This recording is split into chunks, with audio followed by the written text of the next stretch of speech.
Sales Director, Julia Burnett.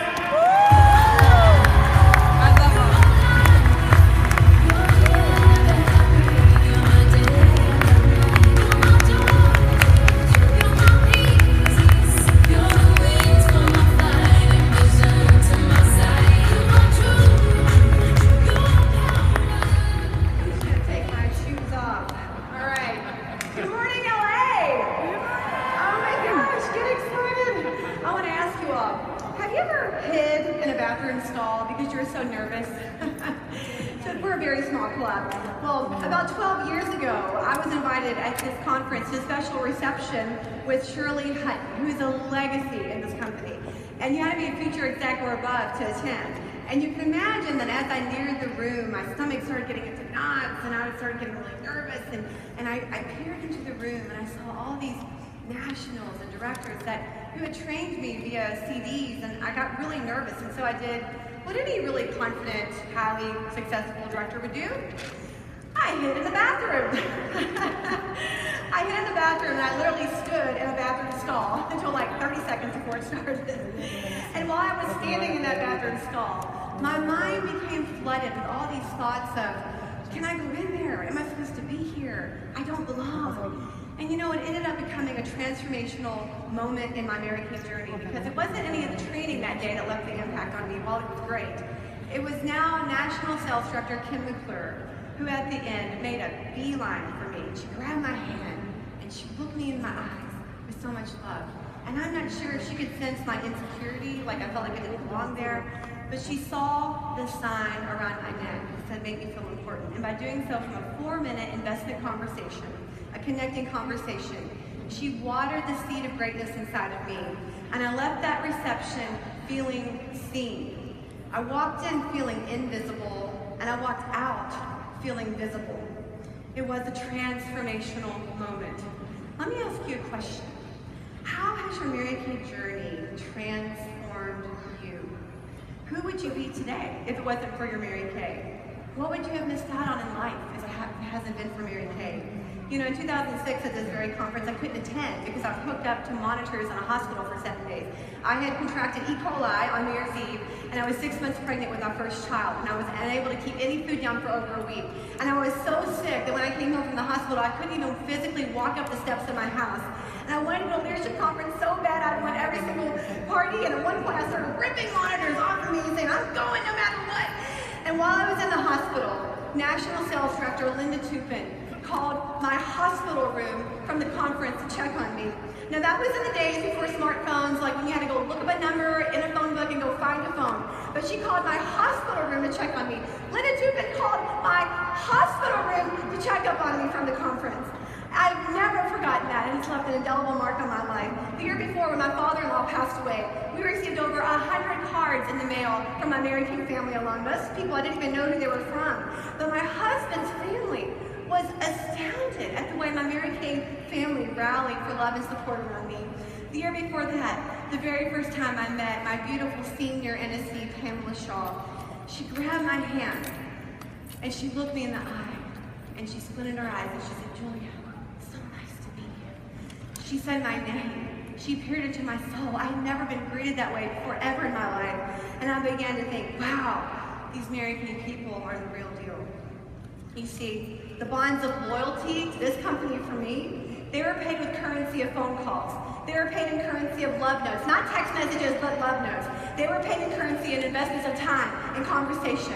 And in a world of technology, where we have never been more connected ever, more people have never felt more disconnected and in need of a personal touch and encouragement and community. And that's what you, all of you, a transformational leader, can offer people in a really dark world.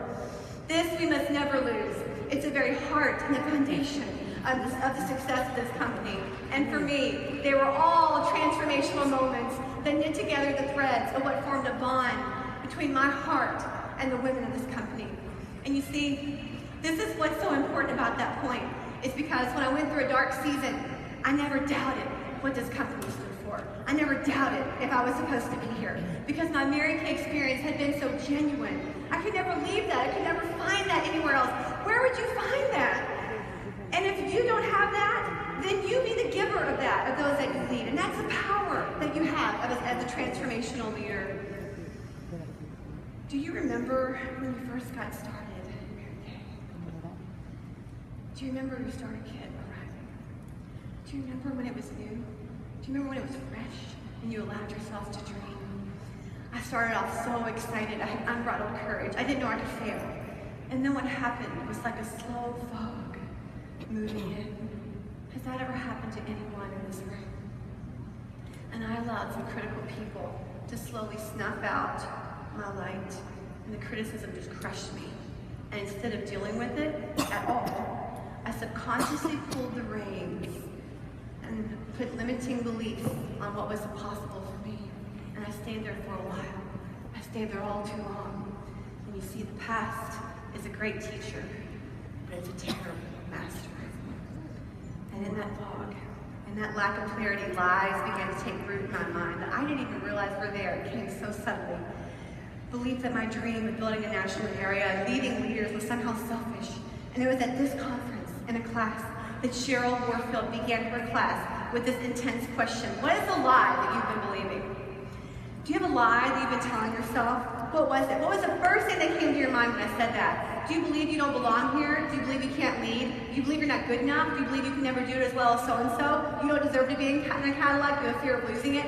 And then as only Cheryl could say, in her matter-of-fact voice, she said, your dreams are from God. Where do you think they're from? And I realized at that very moment, as if a jolt of electricity had gone down my spine, that if God had been the author of that dream, then it's for something greater than me. And so not only is it not selfish, it's not even about me. It was a transformational moment. And about that time, someone in my unit gave me the book, The Prayer of Jabez by Bruce Wilkinson. And in that book it says to pray the prayer, Lord, increase my territory. And I thought, well, that's a nice prayer. I didn't really know if it was okay to pray something that would bless me. And so I brought the book to my spiritual counselor, and I'll remember it as clear as day. I walked into her office and I sat down and held up the book, and I said, this book sounds nice, but is it even biblical? And how she responded changed my life. And she looked me square in the eye and she said, tell me about the God you believe in. Has anyone ever asked you that? I couldn't speak. I couldn't even answer in coherent sentences. And she said, I tell you what he could, Les. How would the fulfillment of a God-given dream give others permission to go after their dream? How could he use his platform to speak truth and life into others? How could this rise in leadership be a call for others to stand up and lead? And I was free again, and as if shackles were released from my bones, and I began to run once again full out. When was the last time that you ran full out? Was it DMQ? It was a transformational moment. Because here is the deal. You are all transformational leaders. I received that. Do you receive that? That every one of you are a transformational leader. I want you to receive that. I prayed over and over and over to God what he wanted me to share with you. And it was unequivocally consistent that he wants you to know you are each transformational leaders, and he needs you to be a transformational leader because you are light in a really dark world. And I know it sounds radical, and I know, but it's true because the world around you changes when you change. And you change when you start recognizing the lies that keep you where you are and to take command over your thought life. At Leadership Conference in 2012 in Atlanta, I just got mad. Do you ever just get mad? I got mad. I was mad at myself. I was mad at being at another conference in the same place again. I was mad. I had another person asking me, when are you going to finish your area? I was mad at the lies I had been believing that were louder than the voice of truth. But I took advantage of the anger. And instead of staying in the anger, I took advantage of it and I used it as the fuel, as the emotion to take us from where we were to where I knew we wanted to go. And so I made a decision that enough is enough. That's right. And that we were going to finish our area no matter what before seminar, and I let it be made known to my leaders. And I drove home from that conference from Atlanta to Kentucky 7 hours alone. I cried the entire way. And I felt God say, baby, I'm calling you out. From this time on, I'm going to expect more from you. There will be no more room to defer down into mediocrity. And about once an hour, and then 7-hour drive, once an hour, I would hear this voice say, what if you don't make it? Do you ever hear that voice? What if you don't make it? I want you to start recognizing that voice. Because you know what I did when I heard that voice this time? I decided oh no more. And I would immediately shout at the top of my voice in the car, no, we're gonna make it! I had to declare it, I had to yell it, I had to speak authority over that thought. It was a transformational moment. And by the time my car pulled into my driveway, I knew I was different. And I knew to finish the goal that more would be required of me. So I took personal responsibility and I got back on the date book. And one day we're making booking calls in my Cadillac and getting a definite no. I hung up the phone and I had a temper tantrum with myself. And I shouted again at the top of my voice, I don't want to do this! And I so clearly heard God's voice say, if you are willing to suffer, you will be eager to do the will of God. It was a transformational moment. In a seminar that year, we walked across the line.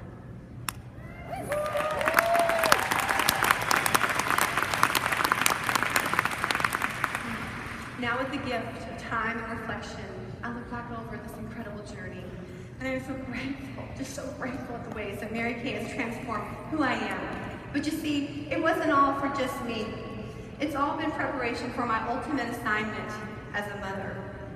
I've been blessed beyond measure with 3 real cute, prodigal kids, ages 9, 5, and 3. And our oldest, when she was in kindergarten at our teacher conference, the very first thing out of her teacher's mouth to me and my husband were, your child is an outlier. Oh, God. An outlier. We look at each other, really? You know, on the bell curve, the outliers are those on the very edges of the graph. And without painting the picture of the struggle, we went through 3 schools in 4 years.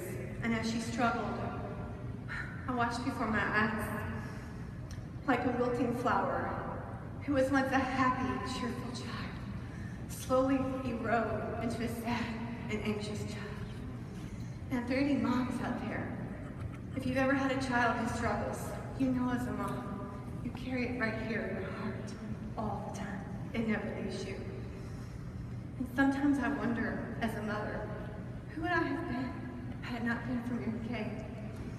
I know I would have been a good mom, a loving mom, but would I have been equipped with the mental stamina, the coping skills, the compassion that my Mary Kay has built inside of me that would be required to give my child what she needed out of a mom? You see, every morning, I line my children up and I have them repeat affirmations. I can do hard things. I am blessed and highly favored. I am a leader. I add value wherever I go, and I am confident, courageous, and I make friends easily. I learned that in Mary Kay. And you see, because of the sum of all these transformational moments over my Mary Kay business, I have become a transformational mom. And I can hold my daughter's face and I can speak life into her little 9-year-old soul, and I can say, God's got his hands on you. He's going to use your gifting to change the world. I have the confidence to boldly look at her teacher and say, I don't care how much she learns. I only care about her confidence. You protect her confidence, because if you're confident, you can do anything. I am mentally tough. I'm as tough as nails. But before when my child would struggle, I would fear forward. I would catastrophize. Where is all this headed? And I would worry for her future. And you see, all the private conversations that you have with yourself, they're actually not private at all, because eventually everyone will know what you're thinking, because it'll play out in your life. It'll manifest in your life because you're subconsciously thinking that. If you don't think anyone will follow you, then they won't. You're afraid of losing your car, your position, your title, then you probably will. You fall into complacency that this year will be just like last year, then it will. And a mentor of mine, Mary Kay, she grabbed me and she said, change the story. When you envision her, you picture her at her highest and her best, and a light went off. I thought, oh my gosh, I've learned this in Mary Kay. This is what I've done 1,000 times in my consultants. When I think of my consultants, I imagine them. I only see my people as the best they can be. At times I've seen them before where they absolutely shine. Like, I don't even see my people's weaknesses. I don't even see their shortcomings. I have visions of what they can become, and that's what I speak to them. And like a switch going off in my mind, I thought, I can do this for my children. And when I would catch myself veering forward again, this time I would recognize it. And I would say, no, I reject that. That is not going to be her story. And I would envision her thriving and flourishing. It was a constant battle. When a negative thought would come, and I would again say, no, I reject that. That is not going to be your story. That is not going to be how this goes. And a few weeks ago, I wrote out my 5-year goals for my children, who I wanted them to become, and the character I wanted to cultivate in their heart. And after I wrote it out, I reread it, and I gasped. Because without even needing to consciously override fear, without it even crossing my mind, I automatically, subconsciously had written out a vision of her at her highest and best. A vision of her flourishing and thriving without hesitation. And I knew at that very moment I had changed my daughter's future because I had changed her story here.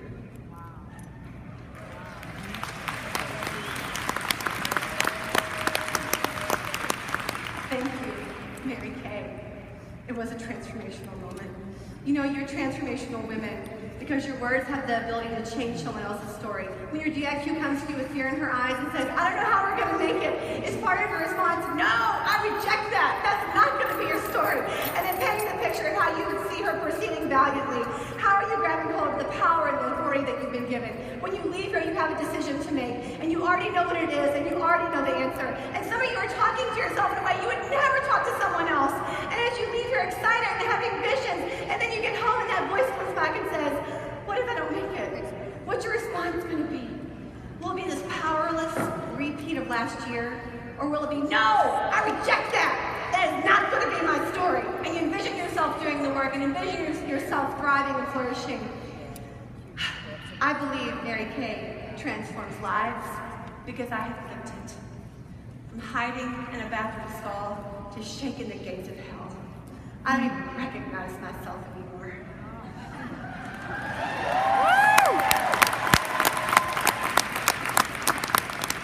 May you go out of here with an awakened spirit that causes a giant inside of you to rise up and stand in the authority of your new story. Because, girlfriend, your new story starts right now. God bless you.